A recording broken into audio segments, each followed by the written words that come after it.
Hello সবাইকে, চলে এসেছি আর একটা নতুন ভিডিও নিয়ে। সেদিন ছিল রথযাত্রা, তো সকাল সকাল আমি ভাবলাম যে কি একটা বানানো যায়। তো আমার মাথায় আসলো আমার বাড়িতে একটা মাটির থালা আছে, তো আমি সেই মাটির থালাটাই মধ্যেই জগন্নাথ দেবকে আঁকবো বলে ভেবে নিলাম। তো প্রথমেই থালাটা জল দিয়ে ভালো করে ধুয়ে নিলাম, তারপরে হালকা শুকিয়ে তার উপরে সাদা রং দিয়ে প্রলেপ করে নিলাম। একবারে হয়নি, দুবারে সাদা প্রলেপটি মেরে নিতে হয়েছিল। তারপরে থালাটির মধ্যে আমি পেন্সিল দিয়ে আগে আর্ট করে নিয়েছিলাম আমার একটু সুবিধার জন্য। তারপরে ধীরে ধীরে চোখটা করে নিলাম, চোখ করার পরে তিলকটাও করে নিলাম। এখন হচ্ছে চারপাশে দিয়ে কালো রং দিয়ে সাইডটা মেরে নিলাম। তারপরে ধীরে ধীরে উপরের নকশাগুলো করে নেব। আমার অনেক দিনের ইচ্ছাও ছিল মাটির থালার উপরে জগন্নাথ দেব আঁকবার, তো আমি আঁকি, তোমরা দেখো।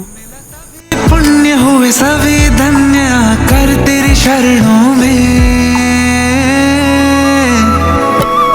जय जगन्नाथ हमें रहना आपके चरणों। দেখতে দেখতে আমার আঁকানো কমপ্লিট হয়ে গেল। তো কেমন হয়েছে অবশ্যই কমেন্টে জানিও। তো আজকের ভিডিওটা এই অবধি, টাটা।